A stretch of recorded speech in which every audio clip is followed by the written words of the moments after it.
Praise the Lord. आप सबको जय मसीह की इस विशेष संदेश में मैं आपका स्वागत करता हूं अपने चैनल पर, जिसका नाम है ब्रदर राज मसीह। मैं आपका दोस्त पास्टर राज मसीह आपके सम्मुख उपस्थित हूं एक विशेष संदेश लेकर, और ये संदेश है कैन की पत्नी के विषय में। बहुत से विरोधाभास हैं, बहुत सारी बातें, बहुत सारी अटकलें इसमें चल रही हैं। और किसी भाई ने सवाल पूछा है मेरे से, बहन ने एक सवाल पूछा है मेरे से, और उन्होंने एक वीडियो भी मुझे दिया किसी पास्टर का, तो वो मैं नाम नहीं बताऊंगा आपको। और वो जानना चाहती हैं कि सर आप बताइए कि कैन की पत्नी कौन थी। तो सिंपल सा आंसर है इसका। सवाल जटिल है, कठिन है, लेकिन इसका आंसर जो है बहुत सिंपल है। तो इसको हम देखेंगे, तो बने रहिएगा मेरे साथ। एक छोटी सी प्रार्थना करके मैं इस वचन को शुरू करूंगा। जीवित और महान दयालु पिता परमेश्वर, मैं तेरा धन्यवाद देता हूँ आज के दिन के लिए जो तूने दिखाया है। प्रभु, इस विशेष वचन को मैं तेरे सम्मुख लेकर आता हूँ। इसे शेयर करने में मेरी मदद सहायता कर, सच्चाई बताने में मेरी मदद कर। परमपिता परमेश्वर, मेरे होठों को, मेरे दिल दिमाग को छूकर ब्लेस कर। मेरी आत्मा, मेरा शरीर तेरे ही कब्जे में रहे, ताकि प्रभु जी मैं नहीं, तेरा आत्मा मुझ में होकर बोले और ये भेद की बातें हम आपस में जान सकें। धन्यवाद देता हूँ प्रभु, तूने मेरी प्रार्थना को सुन लिया। प्रभु यीशु के नाम से मांगता हूँ, आमीन।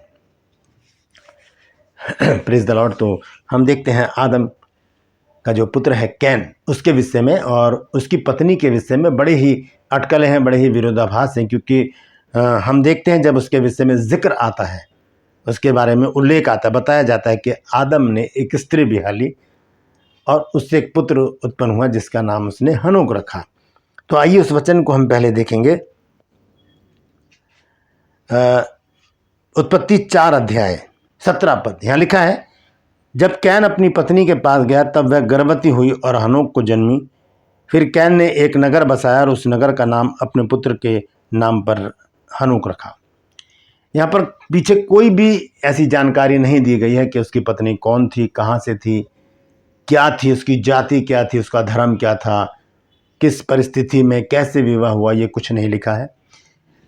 लेकिन ये हर एक व्यक्ति को जानने की ज़रूरत है और जानना चाहिए कि बाइबल में अगर इस बात का जिक्र आया है तो वो है क्या चीज़।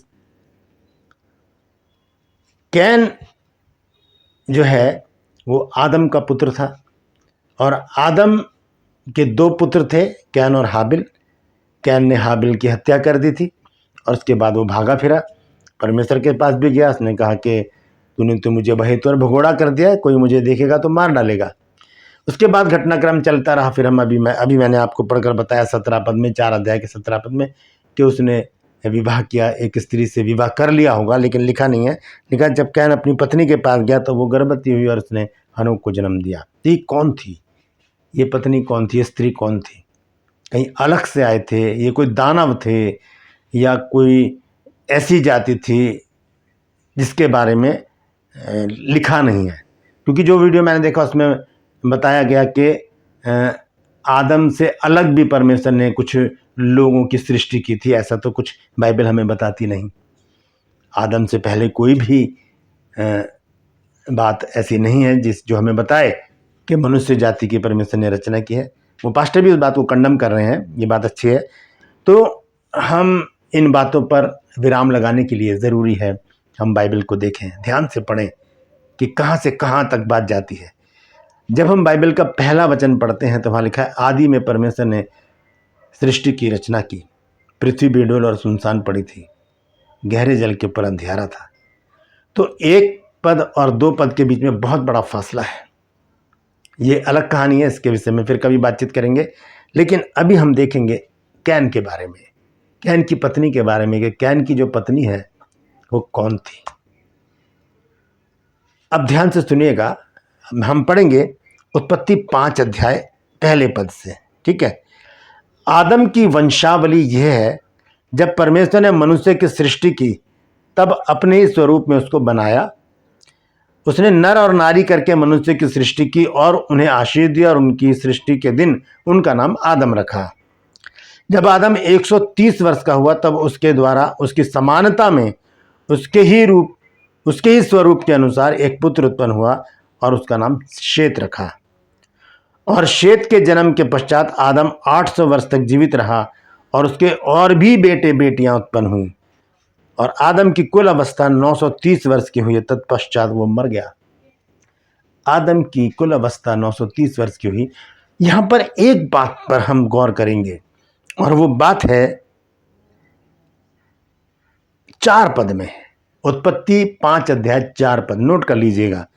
लिखा है, और शेत के जन्म के पश्चात आदम 800 वर्ष तक जीवित रहा, और उसके और भी बेटे बेटियां उत्पन्न हुई। बेटे और बेटियां, लड़कियां भी उत्पन्न हुई। अब ये वो समय है कि आदम के बाद जनरेशन शुरू हुई, आदम के बाद पीढ़ी शुरू हुई, और यहां पर बेटे बेटियां उत्पन्न होते रहे। अब कोई और संसार तो था नहीं, ठीक है ना। जिसे कहते हैं आदम और हव्वा में जो अनुवांशिक प्रणाली थी, जिसे हम कहते हैं इंग्लिश में जेनेटिक सिस्टम, वो ऐसा था कि उसमें भाई बहन भी शादी कर सकते थे। आज के ज़माने के अनुसार नहीं। आज ये बात खतरनाक है, आज ये पाप है, और आज ये बात जो है वो परमेश्वर की दृष्टि में और समाज की दृष्टि में भी घिनौनी है। लेकिन उस समय जब आदम का समय था, जब आदम के बेटे और बेटियां उत्पन्न हुई, उस समय कोई भी व्यवस्था नहीं थी, कोई भी कानून नहीं था, कुछ भी नहीं था। शुरुआत थी वहाँ पर। व्यवस्था कब मिली? जब मूसा इजरायलियों को निकाल कर लेकर आया, और वहाँ पर उसने परमेश्वर से विनती की, और परमेश्वर ने वहाँ पर व्यवस्था दी, नियम कानून दिए। जब इजरायली 430 साल की गुलामी के बाद मिस्र से निकल कर आए, तब वहाँ पर व्यवस्था का बंदोबस्त किया गया, नियम कानून लोगों को बताए गए। तो ये जो समय था, ये समय व्यवस्था के का नहीं था। यहाँ पर कोई कानून नहीं था कि क्या करना है क्या नहीं करना, क्योंकि वो शुरुआत थी, वो सृष्टि की शुरुआत थी, आरंभ था। तो इसीलिए जो आदम के जो बच्चे थे, उन्होंने आपस में विवाह किया। हो सकता है कैन ने जिससे विवाह किया वो उसकी बहन हो, भतीजी हो, भांजी हो, कोई भी हो, लेकिन वो आदम से ही जन्मी थी, आदम का ही बीज उसमें था। इसीलिए हम इस बात को मानते हैं कि जो कैन की जो पत्नी थी वो आदम के ही वंश से थी, और कहीं से नहीं थी, कोई दानव नहीं थे, कोई भी ऐसी बात नहीं थी। ये जो पत्नी है कैन की, वो आदम के वंश से थी, क्योंकि यहाँ पर स्पष्ट रीति से हम देख रहे हैं 5 अध्याय में और 4 पद में लिखा, और शेत के जन्म के पश्चात आदम 800 वर्ष तक जीवित रहा, और उसके और भी बेटे बेटियां उत्पन्न हुई। तो ये बेटे बेटियां जो थे, इन्होंने आपस में विवाह किया, और आपस में इन्होंने बच्चे पैदा किए, और इस तरह से संसार बढ़ता चला गया। हम देखते हैं कि ये जो व्यवस्था हमको जब मिली है, व्यवस्था हमको मिली है निर्गमन में आकर। लेकिन निर्गमन से पहले जो उत्पत्ति की पुस्तक है, वहाँ पर हम देखते हैं अब्राहिम के बारे में। अब्राहिम की जो पत्नी थी सारा, वो भी उसकी बहन थी। आइए देखेंगे उत्पत्ति की पुस्तक 20 अध्याय और उसके 12 पद में क्या लिखा है।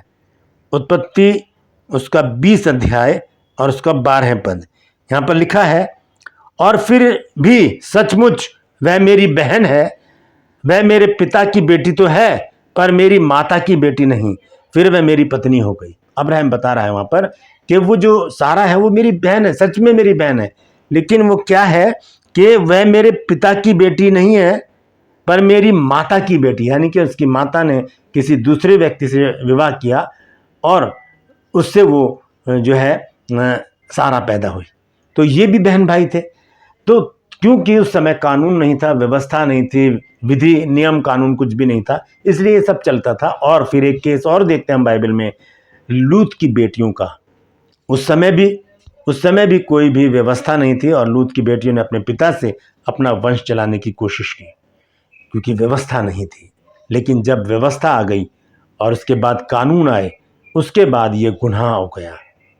उसके बाद अगर दाऊद किसी गैर औरत के साथ भी संबंध बनाता है, बतशेबा के साथ, तो वो उसके लिए पाप गिना जाता है, और परमेश्वर उसे उस बात का दंड देता है। नाराज हो जाता है परमेश्वर, अपने नबी को भेजकर उसे चिताता है कि तूने ये गलती की है। तो कैन की जो पत्नी है वो उसकी बहन हो सकती है, भांजी, भतीजी, या कोई भी रिश्ते में हो सकती है, क्योंकि तब कोई कानून नहीं था, व्यवस्था नहीं थी, ये सभी आदम की संतान थी, इन्होंने आपस में विवाह किया और अपने लिए संतान पैदा की। Praise the Lord. समझता हूँ कि आप इस बात को समझ गए होंगे और वो बहन भी समझ गई होंगी। मैं उन्हें वीडियो शेयर कर दूंगा ताकि वो सुन लें इसको। तो परमेश्वर इस वचन के द्वारा हम सबको आशीष दे। एक हकीकत है, ये सच्चाई है बाइबल की, जो हम सबको जाननी बहुत ज़रूरी है। Praise the Lord. मैं आपसे गुजारिश करता हूँ कि मेरे इस चैनल को सब्सक्राइब कीजिए, बेल आइकन को दबाइए ताकि नोटिफिकेशन आपके पास पहुँचे और नया वीडियो बिना व्यवधान के आपके पास पहुँच जाए। मेरे वीडियोस को लाइक कीजिए, शेयर कीजिए और कमेंट सेक्शन में आकर मुझसे ज़रूर बातचीत कीजिए।